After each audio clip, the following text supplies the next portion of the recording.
Here is one of a series of talks by spiritual leader Lola McDowell Lee, spanning 2 decades from the early 70s through the 90s.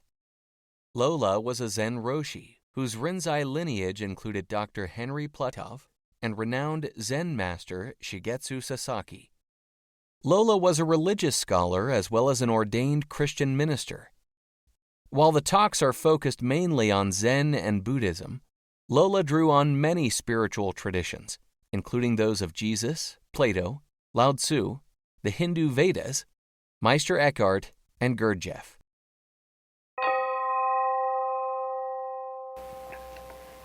There was a Zen teacher by the name of Hoshan, and he used to give the following sermon. To discipline ourselves in learning is called hearing. To reach a point where any more learning no more avails is called approaching. When one goes beyond these 2 stages, one is said to have truly transcended. And he gave this sermon frequently.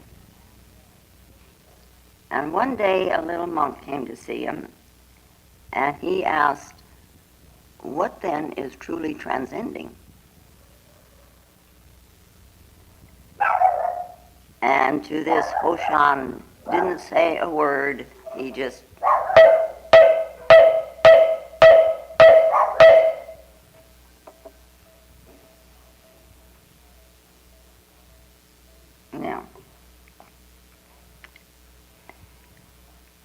to all questions of this sort, he always answered the same.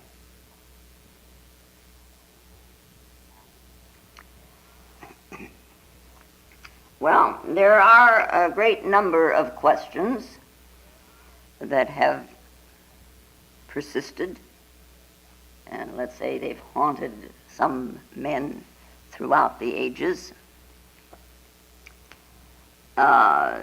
Questions such as, what is truth? Who am I? Where did I come from? Where am I going? These questions have been around, I guess, as long as man has started to think.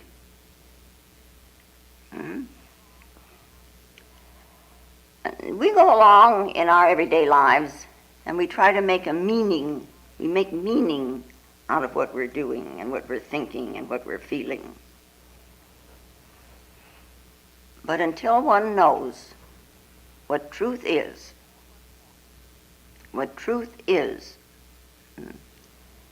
it's somehow like the meanings that we apply are slippery. They're sort of out of kilter. Because they seem to answer one day, this is the meaning of my life, and the next day that doesn't apply at all. If you try to make yesterday's meaning fit today's situation, yesterday's state of consciousness fit today's state of consciousness, you're kind of out of step with yourself. And you create a conflict. So what is the meaning of your life?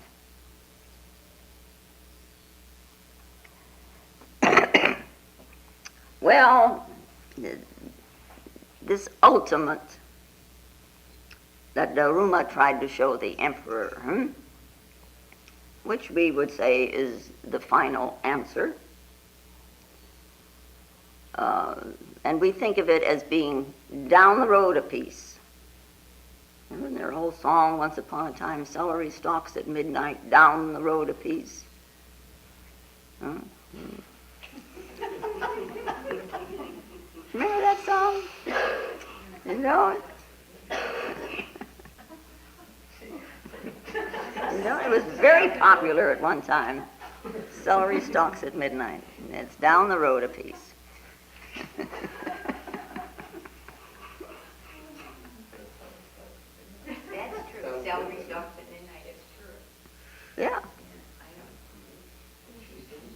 Well, anyway, however down the road a piece it may seem, the question is also very urgent.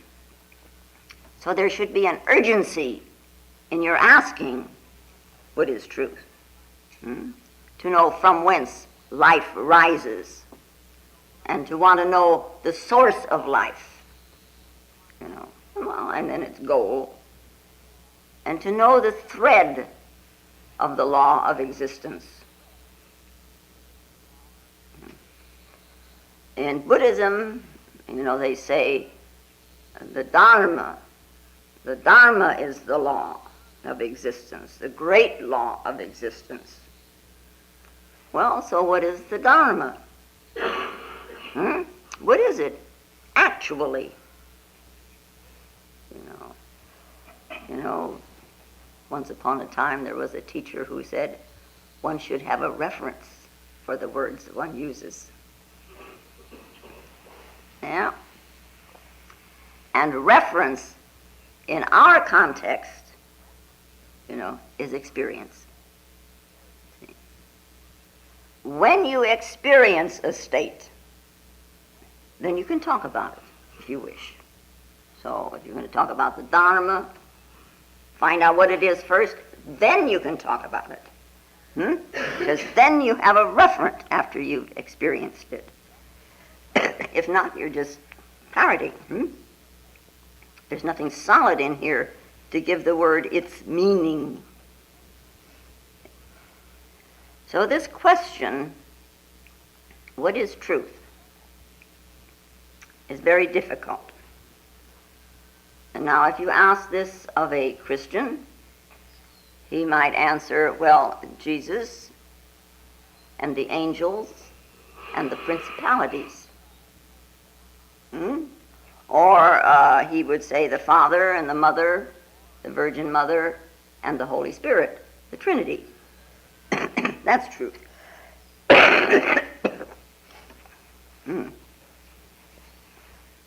That's what they say.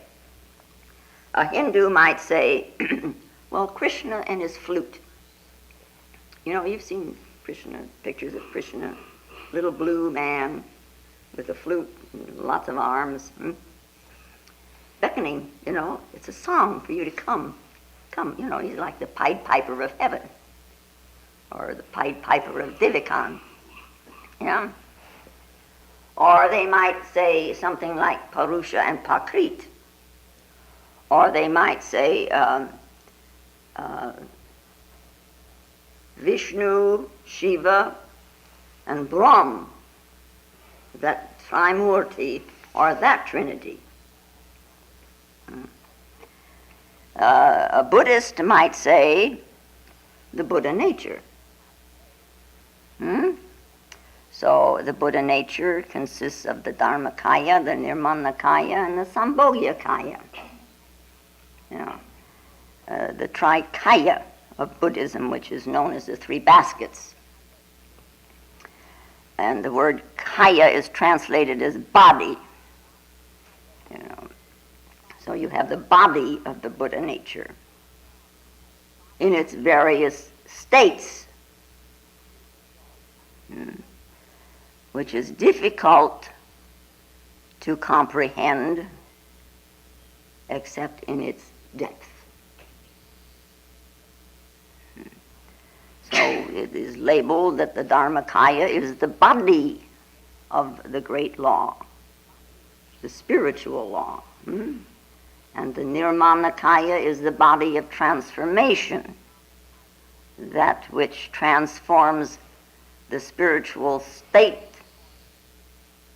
into a more material state, a grosser state. In Christianity they speak of the fall of man. So here you have a fall, as it were, of the Buddha nature through this Nirmanakaya. And then we have the Sambhogakaya, which is the body of completeness, so it's called the body of bliss. And these are all states to be experienced. Just leaving them in your head and your interpretations of them, it doesn't really suffice if you really want to know what truth is. What is truth? That was the question that Pontius Pilate asked of Jesus, when the trial was held. It almost seems as if Pontius Pilate didn't want to condemn this man that he was questioning as to what is the truth. And Jesus didn't answer him. Why didn't he answer? And that's puzzled a great many people. Why didn't Jesus just come and tell him what was the truth? And the man would have let him go free. Or at least not crucified him. But this man, Jesus, just stood there silent. We think he could have said so much and clarified so much. No answer. What is truth? No answer. Interesting, huh?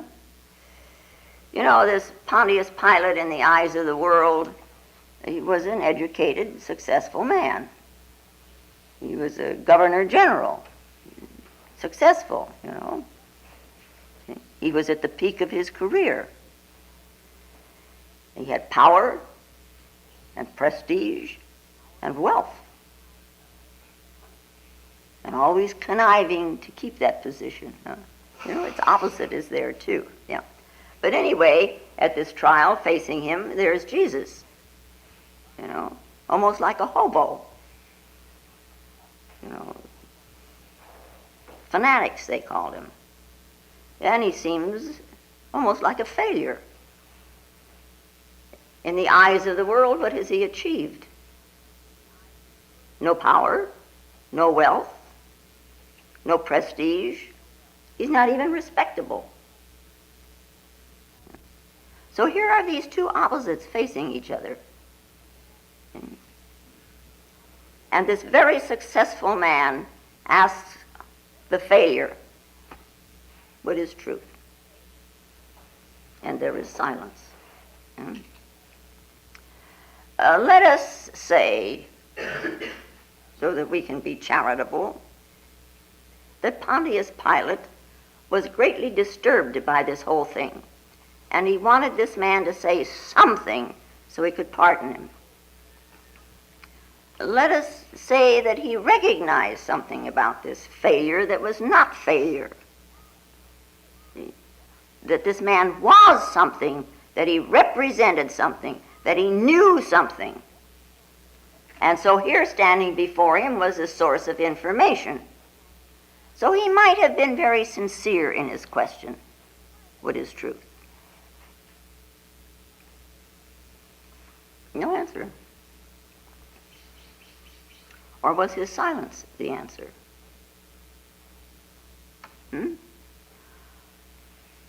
What would you have done?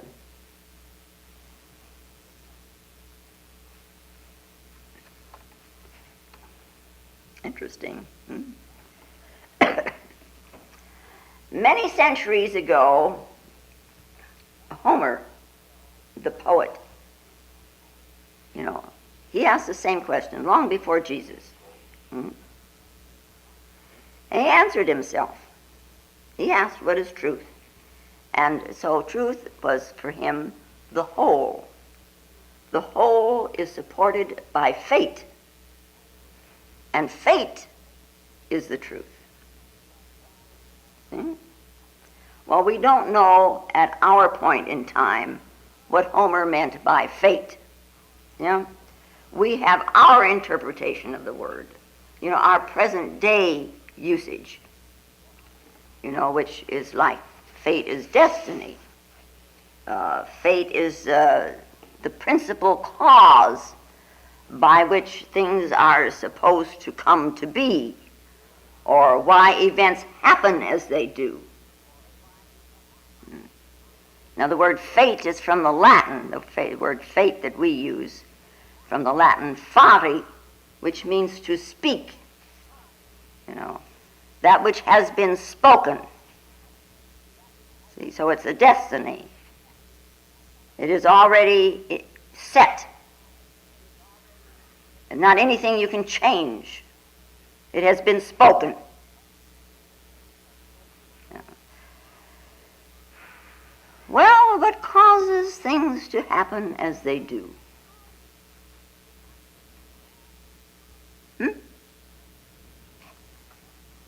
We could answer this day and age by saying to the effect, the synchronicity in the ebb and the flow of the energy patterns. Does it make you any wiser? Well, it's an answer. Yeah. Well, if you're really miserable and someone says to you, well, it's fate. Does that help you? It's fate. Huh? There's a lot of people that believe like this. The Lutherans are, this predestination thing they have, for one thing. And they're all over the world, people believe in this manner. Labeled a little differently, but the idea is the same. I am miserable because it's my karma. It's my destiny. It's my fate. Are you any wiser?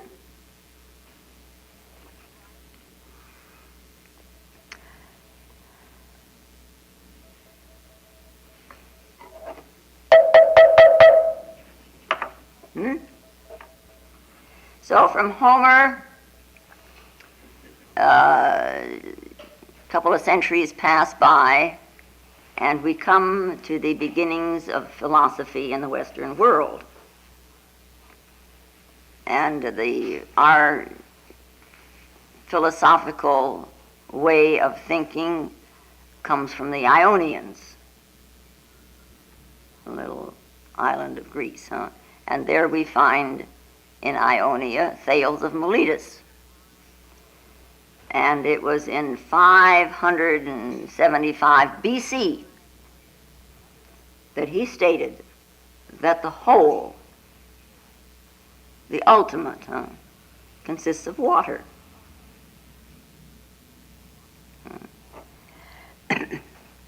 Now, this man accomplished a great deal, actually. For the first time, a man in the Western world tried to explain the unknowable by something known.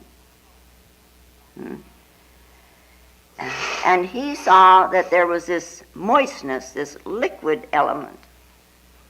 It was a flow. Life flows. So he called it water. He correlated. Water could become a solid through freezing. It could become a mist through heat. See? But in a way, he's trying to describe this nirmanakaya state, the transforming, of things. So he conceived that all things were just simply varying forms, multiple forms of one primary and ultimate element. This is very important, huh? So he raised the question, what is the ultimate nature of the world? Big, big step. Beginning of philosophy and beginning of science.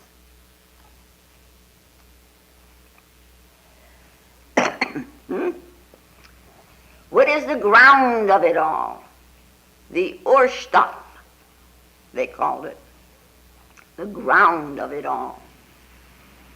And then we come to Anaximander, and he also was looking for the ultimate element. But he decided that it couldn't be water, because why wasn't the whole world by now dissolved into this water? And also, water is simply the opposite of something else, like earth. or like air, or like fire. It's the opposite of something. So he said that this Urstoff is an indeterminate. You couldn't determine what it was. And it's more primitive, more fundamental than any of these elemental opposites. And that it was that indeterminate out of which all of these elements came and into which they would pass away again. But this indeterminate was a substance without any limits. It was ageless, eternal, and encompassed all worlds.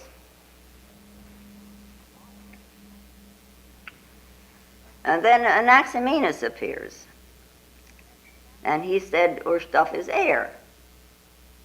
See? Man breathes. See? Everything is kept alive by air. So air is a principle of life, and air also encompasses the whole world. Then we have the Pythagorean society.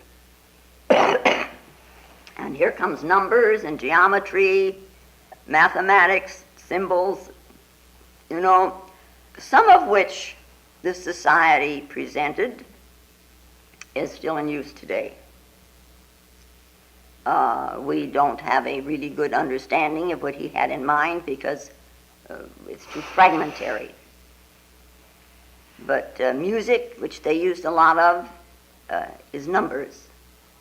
And he didn't have the word frequency, but he did use length and interval. Odd numbers, they said, are limited, and even numbers are unlimited. And somehow they came out with, if I remember correctly, that marriage is the number 5.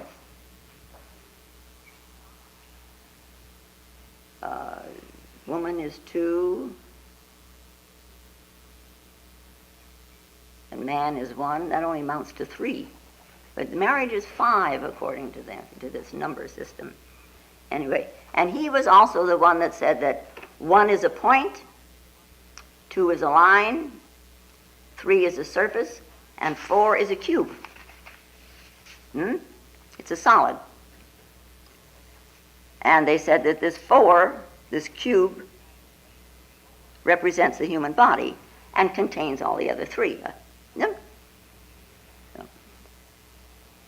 that's still in use today. Of great importance, the Pythagorean society was its influence on Plato. And Plato, of course, influenced Christianity, more so the Eastern religion than the Aristotle influenced the Western religion, the Catholic, the Roman Catholic. But anyway, the Pythagorean society was the first to teach the heliocentric system. That this planet is not the center of the universe, but it revolves around the sun. And again, all of that revolves around what they called the great hearth of the universe. Some kind of fire on the great hearth of the universe. See? And Pythagoras himself designed the Pythagorean pentacle, which is a Kabbalistic 6-pointed star with an eagle at the apex and a bull and a lion under the face of a man, which symbol was adopted by both the Eastern and the Roman Christian churches, who say they represent the 4 evangelists. Euclid's first 5 books are based on the teachings of this society. Tremendous, huh? And then Anaxagoras, who said that everything is mind.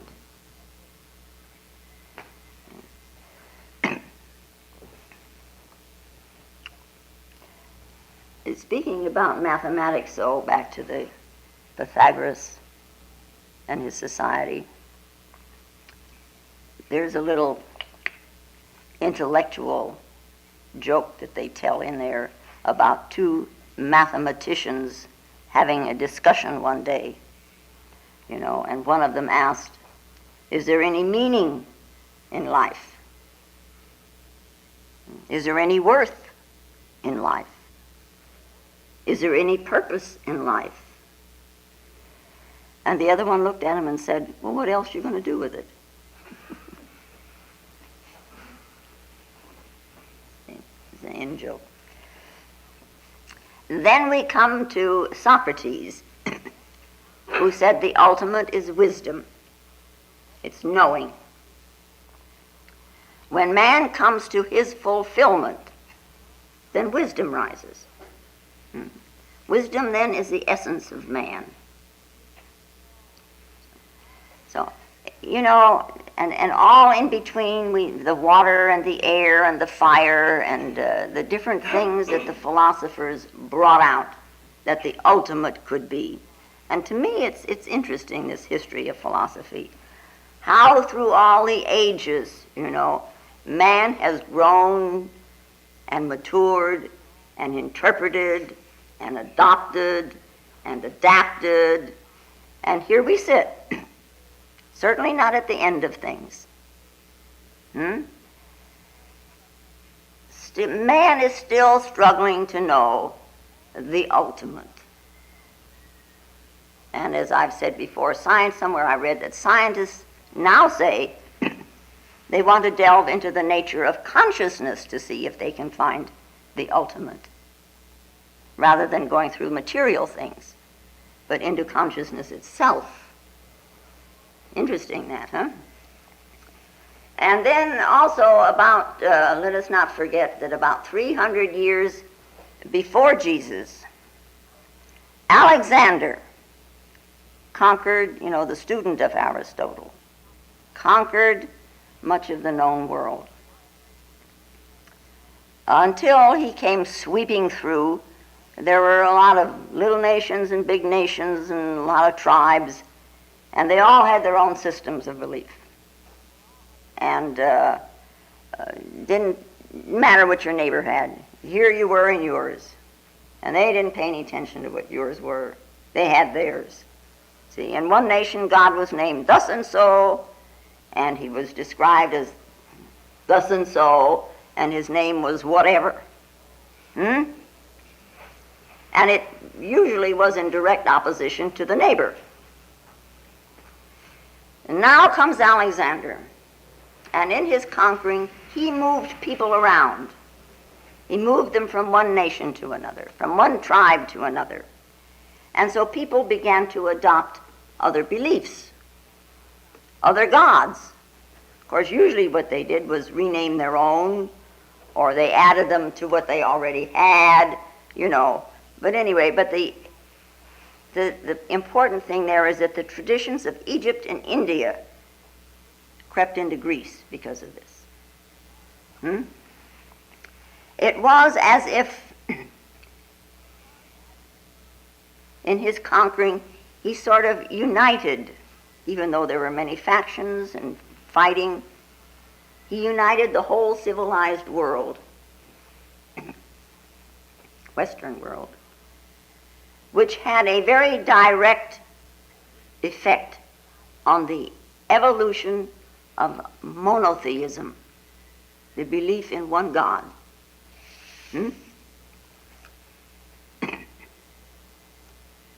The ideas of the East and the West, all these different religions were thrown into a melting pot in Greece.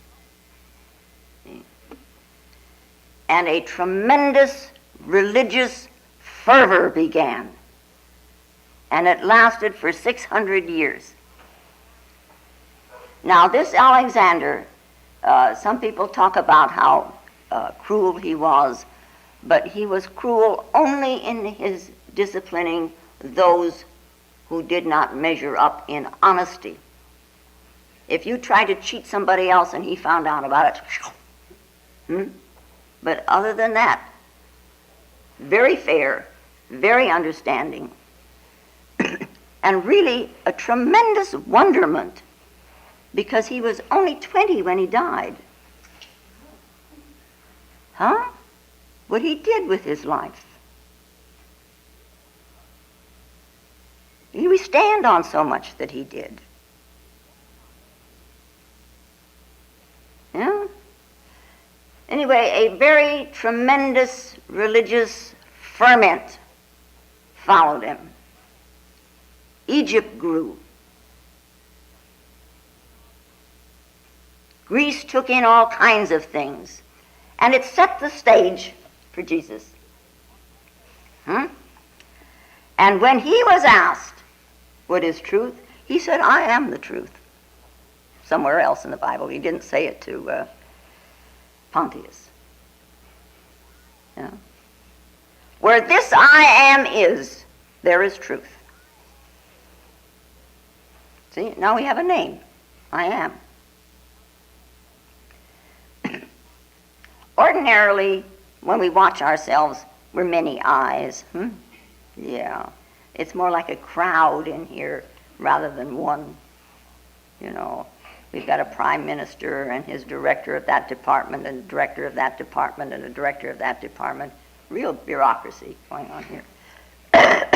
And then, of course, there's the mother and the father and this teacher and this friend and that friend, And so one moment we're happy and the next moment we're sad. One moment we're compassionate and another moment we're closed off and belligerent.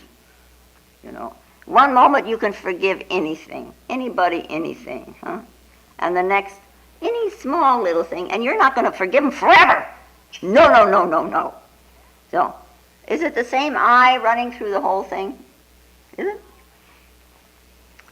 One moment, sitting here in silence, looking so monk-like, and another moment, some small thought comes whizzing by, and there you are in conflict.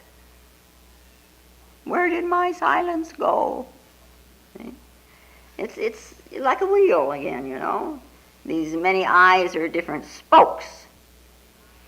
And the wheel turns, And so there's change and change and change and change.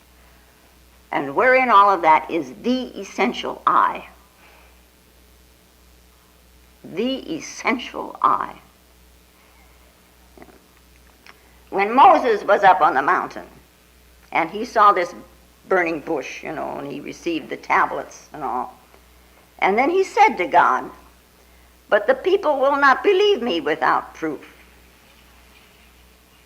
It's very interesting.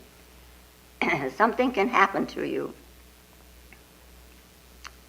And there you stand, and the first thing you're knowing, but who's going to believe me without proof? What proof do I have?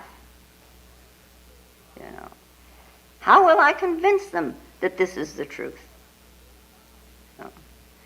Who is God, they will ask. So please tell me your name. Please tell me who you are. And God said to Moses, just tell them that I am. I am that I am. And this is what Jesus is saying. The I am is the truth. The I am is the very ground of your being. The Urstoff, the Urgrund. Never born, never dies. So in the Gita it says unborn and undying. And we must find this unborn, undying in ourselves. Not by thinking, not by any words, but by a very great, deep discipline.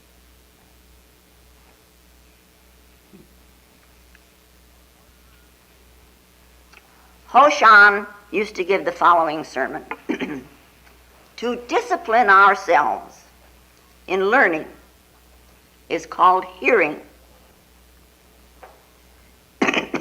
Now, usually we think of ourselves as being disciplined by others, by parents, by society, by a teacher, whatever. Something that comes from out there. This idea is erroneous. one disciplines oneself. If you didn't want to follow the discipline, if you didn't want to follow the instructions of your parents, or if you didn't want to follow the patterns of society, you don't. And look at the prisons, full to overflowing, didn't want to discipline. Discipline is a kind of an understanding that you have with yourself. It's a kind of surrender to yourself, not something out there. Now, surrender is such a tremendous word. And people have used it all the way along. And I surrender this, and I surrender that, and I surrender something else. I give up chocolate for Lent. I surrender.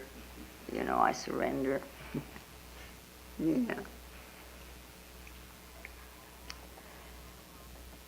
And comes along this thing in our life, and we want to know, so we surrender ourselves to our wanting to know.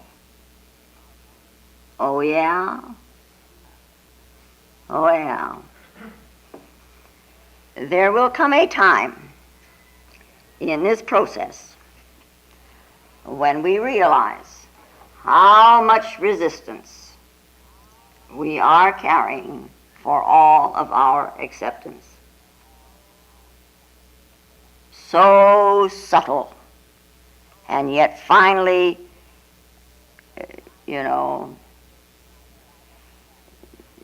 get right up to that pivotal point, and oh my God, I can't let this go. How are you going to let go of yourself?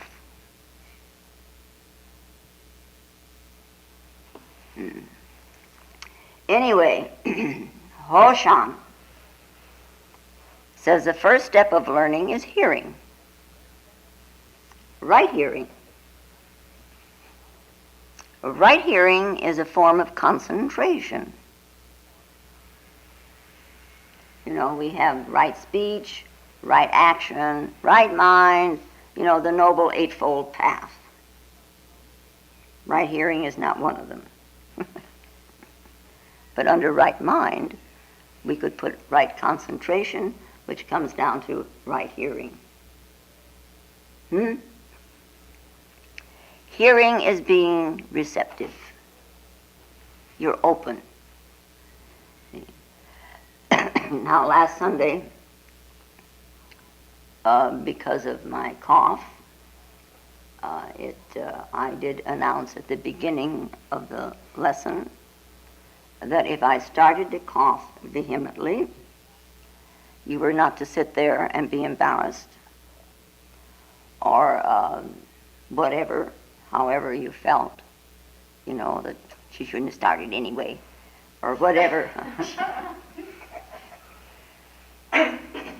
So I said, if I start to cough, you all start to sing Easter Parade.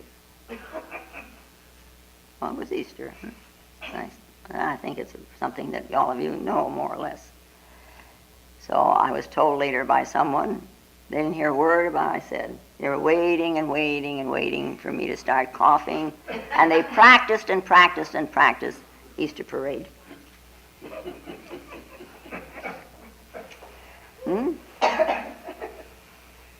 That's why I didn't say anything this time. You'd all be practicing ta-ra-ra-boom-tie or something, huh? When you are hearing, just let it fall in. Don't make plans for it. Just let it fall in. Allow it. When I first started going to Henry, maybe it was about the 6th time or so, and I used to think, my God, I wish I had a tape recorder here. No. He would talk. And he would say to me, or he said to me early on, be like a tape recorder. The tape recorder is blank. Be like a tape recorder. Take it in. Don't make commentary. Not now. It's on the recorder. Yeah. When the time comes and you want to hear it again, you plug into that certain place and here it's all replayed again. I hope you can do that with some of Henry's stuff. Yeah? One time when I arrived there, he was reminiscing about his studies with his Taoist teacher. He started when he was 18 and finished with him when he was 21. And this man is now in his 60s at that time when I was all those years in between, say from 40 years. And here he was sitting, and he was writing out from memory what that teacher had said word for word.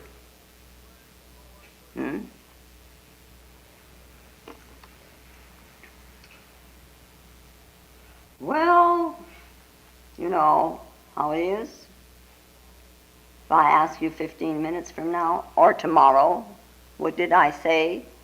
Well, no. People go home and they say, well, my wife or my husband said, asked, what did Lola talk about today?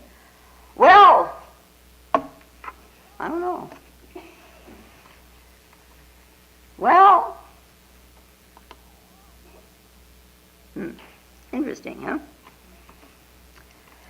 To listen, you have to ignore your thinking. You and I cannot think in the same head.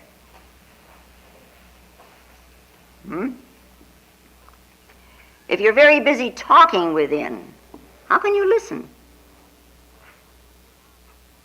Or if you have a problem and the problem sits here and what is being said goes up against this,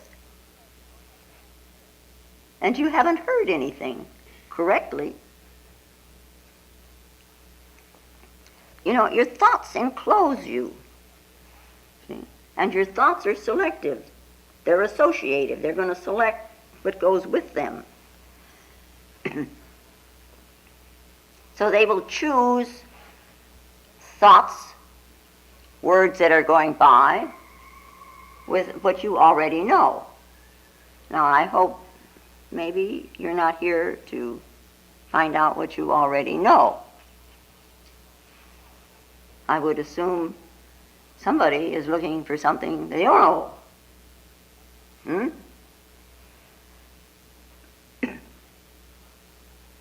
And then when you go out, what do you got? Oh, Lola said blah, blah, blah, blah, blah, dum, dum, dum, you know, and it's your interpretation. It's not what I said at all, you know. Now, this right listening is silence. In Zen, you know, a monk sits for a long time before he becomes capable of listening. The Buddha used to say, somebody new would come to me, he'd say, you sit over here for a year. Just sit here. Learn how to sit. You don't need to do anything else. Just sit. You know. And there are those, being in India, you know, but we already know how to sit. Pay no attention to that. You just sit.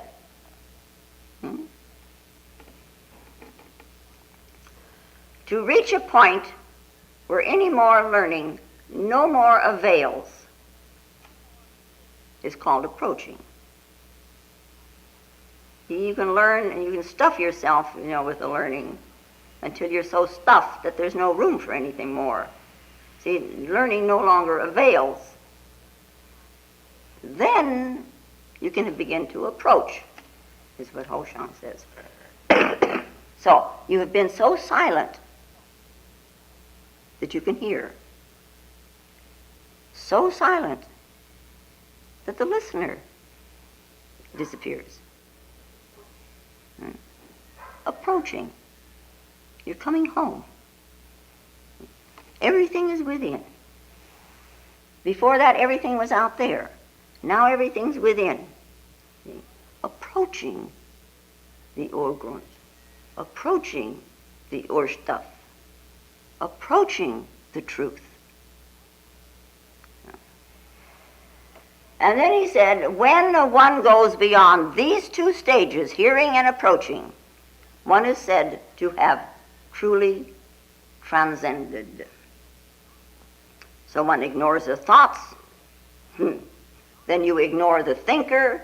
That's a little difficult. But then the thinker drops, because the thinker exists with the thoughts. That's that I. Yeah.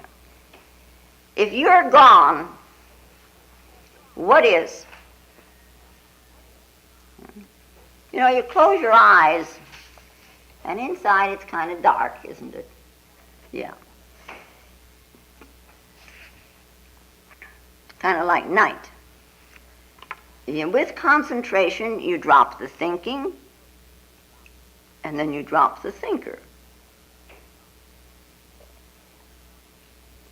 It's kind of now like you're sitting on a brink of something. You know, the koan about the man that fell over the cliff and was hanging on for dear life to these two little twigs, or a little twig, and the Roshi comes by and says, you got to answer now what is Zen.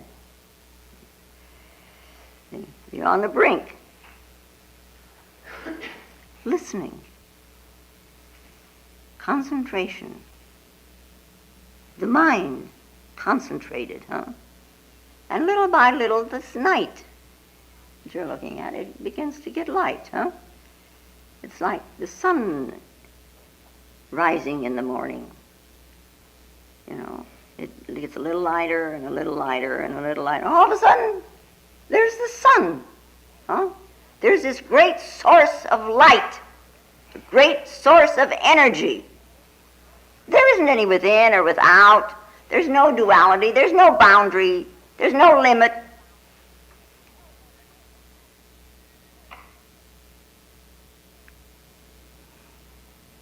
But this poor little monk, and he was just bewildered by this lecture, and he asks, well then, what is truly transcending? And Hoshan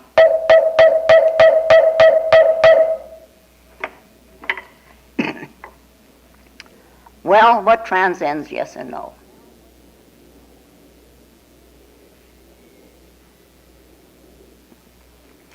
In the Upanishads, we read there was this teacher, Yajnavalkya, and he was asked by his student, Sakalya, how many gods are there? Of course, in the Hindu pantheon, lots of gods. The fire is a god, and the wind is a god, and the air, and the earth, and every tree, and every bush. All gods. And the teacher answers him in the words of a prayer. There are as many gods as there are in the hymn to Vishnu, the 3,300. Yes, said the student, I have heard that. But how many are there really?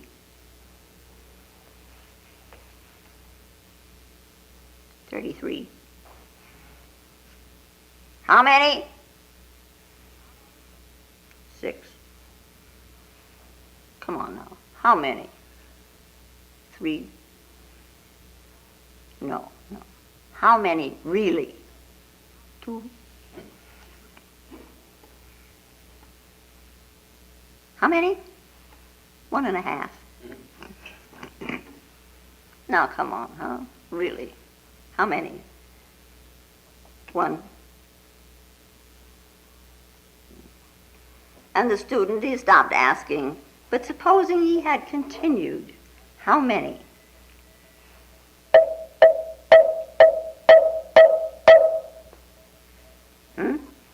Yeah.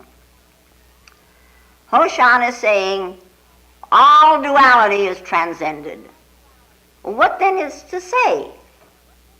If all duality is transcended, what is to say? Language functions in duality.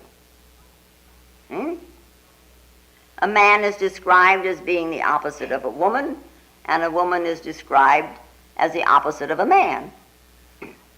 They complement each other. Matter is not mind. Mind is not matter. Spirit is not body. Body is not spirit. Night is not day, and day is not night. God is not the devil, and the devil is not God. I am not you. You are not me. In objective self-consciousness. Right. In language, we need the opposite to describe. A comparison is needed. The transcendental means there is no other. There is no other. It is a state of non-duality. There is no other. I am you. You are me.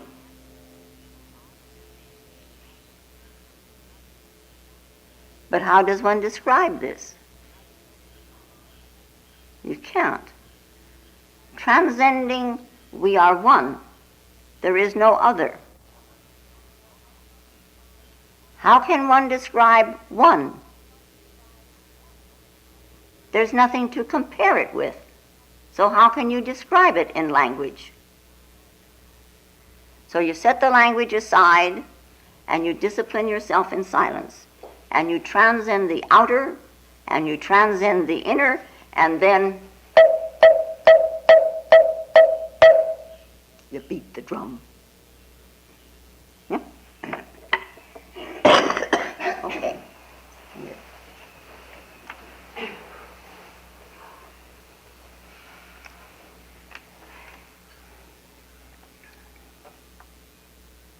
And now,